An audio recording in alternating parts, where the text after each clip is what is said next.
Muitas pessoas conversam comigo e reclamam sobre o trabalho que têm, o ambiente de trabalho que têm, o chefe que têm, e o quanto todas essas coisas são desagradáveis e acaba sendo muito pesado ir trabalhar.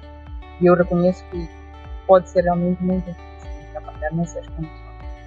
Contudo, elas nunca comentam sobre a sua contribuição para essa situação. Nunca dizem, eu escolhi esse trabalho e agora gostaria de escolher outro. Nunca dizem, meu chefe reclama muito, mas também eu ando tão desmotivado, acabo dando motivos para ele reclamar. Ou que o ambiente é mau, as pessoas ficam a fofocar e eu também faço parte dessa fofoca. Sempre nos excluímos destas coisas más. E infelizmente a minha abordagem inicial não é de concordar com essa pessoa, mas é de questionar, ok, por que ainda vais? Se esse sítio é assim tão mau, está a acabar consigo, está a desgastar, por que ainda vais? E a resposta é sempre que eu preciso, por causa do dinheiro, não tenho outra opção. Mas aí está uma decisão, que é de permanecer num sítio em que eu não gosto, que o ambiente é mau, que o chefe é mau, etc.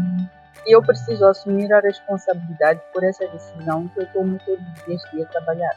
Porque se eu tomo a decisão de continuar e chego no trabalho, não faço aquilo que foi acordado, também esta parte que nós não gostamos de ouvir, e o contrato de trabalho é um acordo em que eu, como trabalhadora, digo, vou prestar o meu trabalho, o meu serviço a esta empresa, e a empresa diz que eu vou lhe pagar X.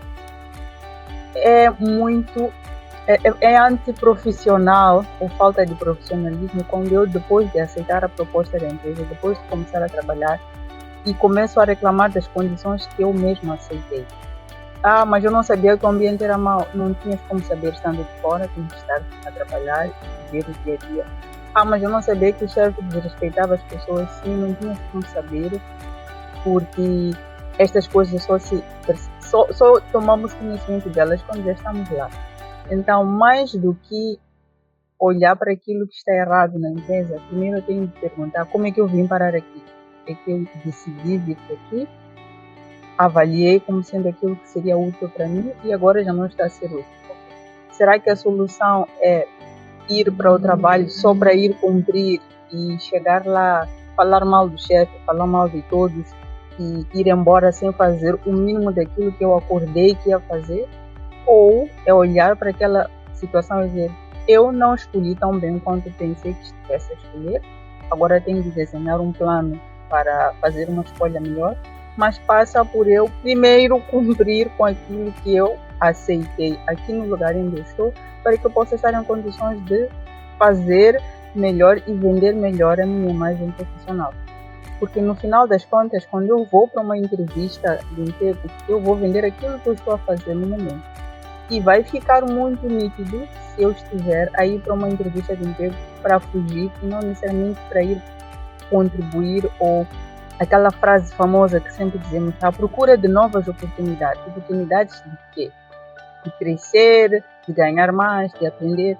E muitas vezes o recrutador está a olhar para o que o candidato traz de facto. Não somente aquilo que ele diz, não somente aquilo que está escrito, mas qual é aqueles motivos ocultos que poucas vezes são mencionados. Então, se tu estás insatisfeito com o teu trabalho, se tu estás insatisfeito com o ambiente em que estás, se tu estás insatisfeito com as coisas que acontecem na sua empresa, a decisão mais sábia não é desistir ou se autossabotar indo para o trabalho, passar 8 horas e não fazer nada. É o contrário. É usar essas 8 horas para fazer um bom trabalho, aprender e melhorar. Provavelmente, se o ambiente for realmente mau, não haverá nenhum reconhecimento naquela empresa. Mas a experiência, a exposição que vai ganhar, vai lhe ajudar a sair de lá para um lugar melhor. E é esta parte que eu sinto que às vezes algumas pessoas falham, que é não conseguem perceber no trabalho em que estão todas as oportunidades que têm, não só o salário, mas as oportunidades em função daquilo que realmente podem conseguir. E isso também piora porque muitas pessoas ainda não definiram o que é que vem a seguir. Tudo bem que eu agora tenho um emprego, tudo bem que eu estou bem, ou até não estou bem, como estava a explicar, mas o que é que vem a seguir? Como é que eu quero que seja o a seguir?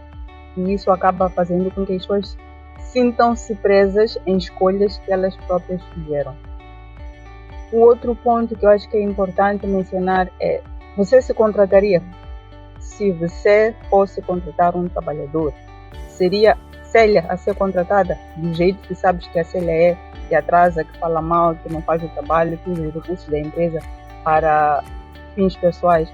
Será que aceitarias ter a Célia na sua empresa sabendo tudo o que sabes sobre a Célia?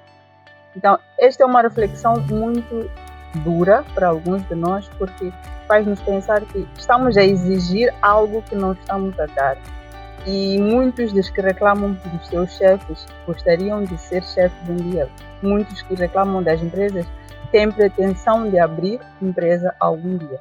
E a pergunta é: o que estás a plantar hoje que vais colher amanhã? Como trabalhador, o que estás a plantar hoje que quando fores chefe vais ter autonomia e legitimidade para dizer: eu exijo o melhor das pessoas porque eu também dei o melhor? Será que tu vais poder algum dia usar essa palavra?